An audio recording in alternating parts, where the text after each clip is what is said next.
আসসালামু আলাইকুম। কেমন আছেন সবাই? আশা করছি সবাই ভালো আছেন। আলহামদুলিল্লাহ, আমরাও ভালো আছি।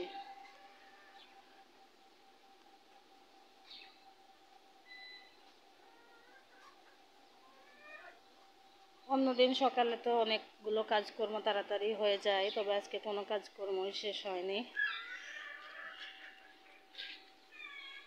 তার কারণ হচ্ছে আমার মেয়ে আজকে আমার থেকে আগে ঘুম থেকে উঠেছে। ঘুম থেকে উঠে আর এখনও সে ঘুমায়নি। এই যে দেখুন, আমি রান্না করছি ওইখানে, আর ওকে এরকম পাশে বসিয়ে রেখেছি। খেলা করছে আর আমি মাঝে মাঝে কথা বলছি ওর সাথে। কী আর করা, যদি ওকে নিয়ে এখন বসে থাকি তাহলে আমার রান্না করতে আরও দেরি হয়ে যাবে।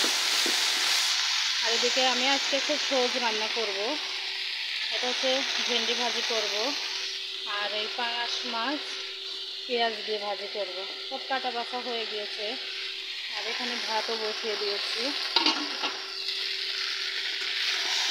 আর ভেন্ডি ভাজি করছি, এখানে তরকারি রান্না করছি। আর মেয়েটা তো পাশেই বসে আছে, যার কারণে ঝাঁজটাও নাকে যাচ্ছে সম্ভবত। খুব হাসি দিচ্ছে, এই যে দেখুন বসে আছে। ময়না, বর্ণমালা, ও বাবা, ও বর্ণমালা। এখনও চাচ্ছে আমার কোলে উঠতে, কিন্তু রান্না তো এখনও কিছুই শেষ হয়নি। একটুখানি এগিয়ে নিই। আসলে ছোটো বাচ্চাকে নিয়ে কাজকর্ম করা খুব কষ্ট। আর আপনাদের ভাইয়া তো অনেক রাত জেগে কাজ করে, ও সকালে নিতে পারে না, তখন ঘুমিয়ে আছে। খুব দ্রুত কাজগুলো কমপ্লিট করে নিই।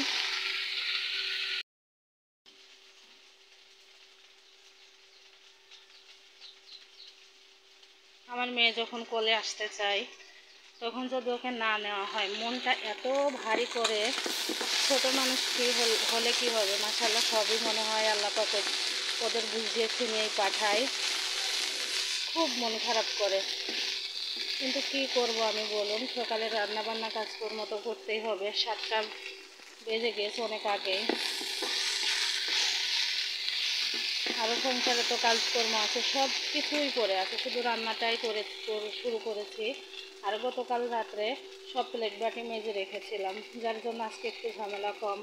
আর আরেকটা ঝামেলা আজকে থেকে শুরু হয়েছে, সেটা হচ্ছে আমরা একটা ছাগল কিনেছি গতকালকে। তারও তো খেদমত করতে হবে, খাওয়াতে হবে, জায়গা পরিষ্কার করতে হবে। তো রান্নাটা আগে করে নিই।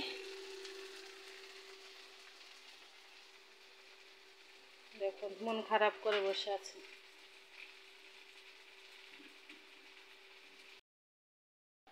সকালের কাজকর্ম রান্নাবান্না সবই হয়ে গিয়েছে, তারপর আর ভিডিও শ্যুট করা সম্ভব হয়নি।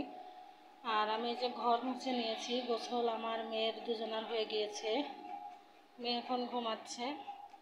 আর আপনাদের ভাইয়া গেছে ছাগলের জন্য ঘাস আনতে।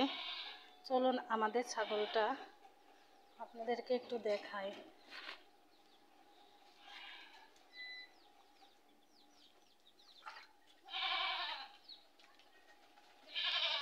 কালকে কয়টা গাছের ডাল ভেঙে দেওয়া হয়েছিল, সেই ডালগুলো এখানে আছে, এখান থেকে সরাবো পরে। আর এই যে আপাতত ছাগলের ঘর, আপাতত কি এখানেই থাকবে। এই পাশটা ঘিরে দেব। সকালে পরিষ্কার করেছি, রান্না বান্না করার পরে এখানে খুব ভালো করে পরিষ্কার করে বাইরে বেঁধে দিয়েছিলাম, এই যে এই জায়গাটাতে। কিন্তু এখানে তো এখন প্রচুর রোদ, এই জন্য আবার ওকে ঘরে তুলে দিয়েছি। এই যে এই ছাগলটা একটু মাচান মতো করতে হবে, যেন মাচানের উপরও শুইতে পারে, তাহলে ভালো হবে। যে সামনে ঘাস আছে, ওই ঘাসগুলো খাওয়ার জন্য ওরকম করছে, কিন্তু সামনে যে এই গামলায় ঘাস আছে এগুলো আর খাইতে চাচ্ছে না। কেমন হয়েছে আমাদের ছাগলটা অবশ্যই জানাবেন।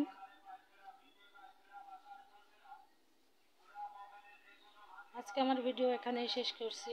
আপনারা ভালো থাকবেন, সাবধানে থাকবেন, সুস্থ থাকবেন, আমার পরিবারের জন্য দোয়া করবেন। আসসালামু আলাইকুম।